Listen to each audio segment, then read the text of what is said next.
आज हम पढ़ने वाले हैं क्लास 12th का ज्योग्राफी। इसका चैप्टर है 10। उसका यह पार्ट 3 है और चैप्टर का नाम है परिवहन तथा संचार। तो हमारा टॉपिक है तेल एवं गैस पाइपलाइन। तो पाइपलाइन जो है सो लंबी दूरी पर तरल पदार्थ और गैसों के परिवहन के लिए सुविधाजनक और सर्वोत्तम साधन है। ये घोल में बदलने के बाद ठोस पदार्थ भी ले जा सकते हैं। ऑयल इंडिया लिमिटेड जो है OIL कच्चे तेल और प्राकृतिक गैस की खोज, उत्पादन और परिवहन के लिए जिम्मेदार है। ये सभी पाइपलाइन के द्वारा ले जाए जाते हैं। इसकी एक बड़ी उपलब्धि एशिया की पहली क्रॉस कंट्री पाइपलाइन का निर्माण है। यह पाइपलाइन असम में नहरकटिया तेल क्षेत्र से बिहार में बरौनी रिफाइनरी तक 1157 किलोमीटर की दूरी तय करती है। 1966 में इस पाइपलाइन को कानपुर उत्तर प्रदेश तक आगे बढ़ाया गया था। आगे है भारत के पश्चिमी क्षेत्र में ऑयल ने पाइपलाइनों के व्यापक नेटवर्क का भी निर्माण किया है। अंकलेश्वर, कोयली, मुंबई हाई, कोयल और हजीरा, उदयपुर, जगदीशपुर पाइपलाइनों का हाल ही में सुलाया गुजरात है जो और से मथुरा उत्तर प्रदेश तक एक पाइपलाइन का निर्माण किया गया है। यह 1256 किलोमीटर लंबी पाइपलाइन है जो गुजरात से पंजाब जालंधर के लिए कच्चे तेल को मथुरा ले जाती है। नुमालीगढ़ से सिलीगुड़ी तक 660 किलोमीटर लंबी पाइपलाइन का निर्माण भी प्रगति पर अभी किया जा रहा है। 1959 में एक कंपनी के रूप में निगमित किया गया था और 1157 किलोमीटर लंबी देश पारीय पाइपलाइन है। असम के नहरकटिया तेल क्षेत्र से बरौनी के तेल शोधन कारखाने तक इसका विस्तार है। 1966 में और आगे कानपुर तक विस्तारित किया गया था पाइपलाइन को और 1256 किलोमीटर लंबी एक पाइपलाइन सलाया जो गुजरात से मथुरा उत्तर प्रदेश तक बनाया गया है। गुजरात से पंजाब वाया मथुरा कच्चे तेल की आपूर्ति की जाती है और OIL ऑयल द्वारा नुमालीगढ़ से सिलीगुड़ी तक 660 किलोमीटर लंबी पाइपलाइन बनाने की प्रक्रिया चल रही है। अगला टॉपिक है पाइपलाइन परिवहन की विशेषताएं। तो किसी भी प्रकार की जलवायु धरातल पर आसानी से बिछाई जा सकती है, लंबे समय तक उपयोग करने पर सस्ती पड़ती है, समय की बचत होती है, प्रदूषण नहीं करती है पाइपलाइन और तरल व गैसीय पदार्थों के परिवहन के लिए उपयोगी होती है। अगला टॉपिक है मुक्ति आकाश नीति। तो सरकार ने अप्रैल 1992 में भारतीय निर्यातकों को मदद देने तथा उनके निर्यात को प्रतियोगितापूर्ण बनाने के लिए नौभार के लिए एक मुक्त आकाश नीति शुरू की थी।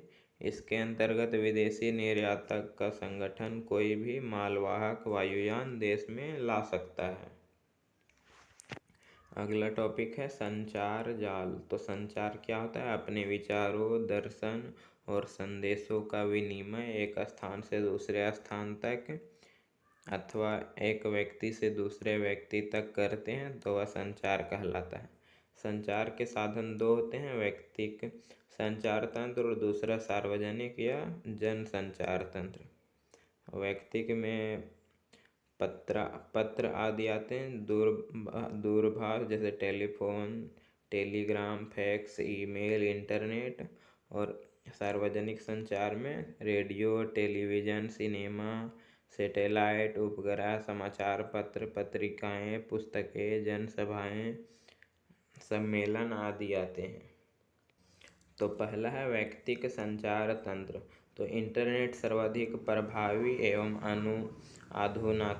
आधुनिक है। नगरीय क्षेत्रों में व्यापक स्तर पर प्रयोग किया जाता है इंटरनेट का।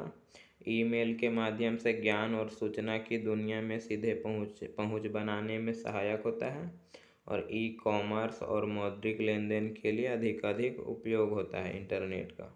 इंटरनेट विभिन्न मदों पर विस्तृत जानकारी सहित आंकड़ों का विशाल केंद्रीय भंडारागार जैसा होता है।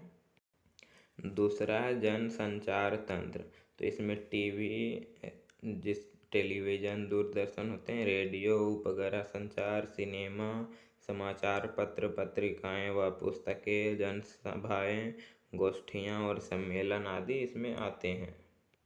तो अब हम देखते हैं रेडियो। तो भारत में रेडियो का प्रसारण सन 1927 ईस्वी में रेडियो क्लब ऑफ बॉम्बे द्वारा किया गया था। 1930 में इंडियन ब्रॉडकास्टिंग सिस्टम ने इसे अपने नियंत्रण में ले लिया था और 1936 में इसे ऑल इंडिया रेडियो और 1957 में आकाशवाणी में बदल दिया गया। ऑल इंडिया रेडियो सूचना, शिक्षा एवं मनोरंजन से जुड़े विभिन्न प्रकार के कार्यक्रमों को प्रसारित करता है। दूसरा है टेलीविज़न यानी कि टीवी। तो सूचना के प्रसार और आम लोगों को शिक्षित करने में टेलीविज़न प्रसारण एक अत्यधिक प्रभावी दृश्य श्रव्य माध्यम के रूप में उभरा है। दृश्य श्रव्य मतलब होता है, दृश्य मतलब देखना और श्रव्य मतलब सुनना। तो देखा और सुना दोनों जा सकता है टीवी द्वारा। 1959 में प्रारंभ में टीवी सेवाएं केवल राष्ट्रीय राजधानी तक सीमित थी। 1976 में टीवी को ऑल इंडिया रेडियो AIOR से अलग कर इसे दूरदर्शन DD नाम दिया गया। इनसेट 1A राष्ट्रीय टेलीविज़न DD1 के चालू होने के बाद समूचे नेटवर्क के लिए साझा राष्ट्रीय कार्यक्रमों की शुरुआत की गई और इन्हें देश भर के पिछड़े और सुदूर ग्रामीण क्षेत्रों तक विस्तारित किया गया। अगला है उपग्रह संचार। तो संचार के अन्य साधनों में उपग्रह संचार को शामिल किया जाता है। उपग्रह संचार आर्थिक एवं सामरिक कारणों से महत्वपूर्ण है। उपग्रह से मौसम के पूर्वानुमान, प्राकृतिक आपदाओं की निगरानी, सीमा क्षेत्रों की चौकसी आदि के लिए उपयोग किया जाता है। भारत के उपग्रह प्रणाली को दो भागों में विभाजित किया गया है।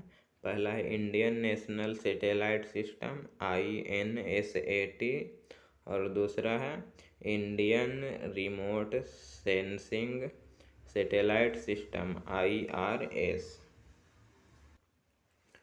तो अब पहला देखते हैं इंडियन नेशनल सैटेलाइट सिस्टम। तो इसकी स्थापना 1983 ईस्वी में हुई थी। यह बहुउद्देशीय उपग्रह प्रणाली है। इसमें दूरसंचार, मौसम विज्ञान संबंधी अवलोकनों तथा विभिन्न अन्य आंकड़ों एवं कार्यक्रमों के लिए उपयोगी है। दूसरा है Indian remote sensing satellite system. तो यह उपग्रह प्रणाली मार्च 1988 में रूस के वैकानूर से IRS-1A के प्रक्षेपण के साथ आरंभ हो गई।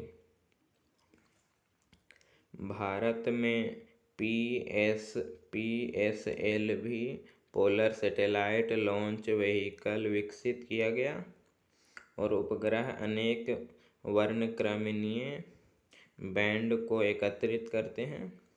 विविध उपयोग हेतु भू स्टेशनों पर संप्रेषित करते हैं। हैदराबाद स्थित नेशनल रिमोट सेंसिंग सेंटर आंकड़ों के अधिग्रहण एवं प्रक्रमण की सुविधा उपलब्ध कराती है। प्राकृतिक संसाधनों के प्रबंधन हेतु उपयुक्त होता है। तो इस तरह हमारा चैप्टर समाप्त हो गया। धन्यवाद।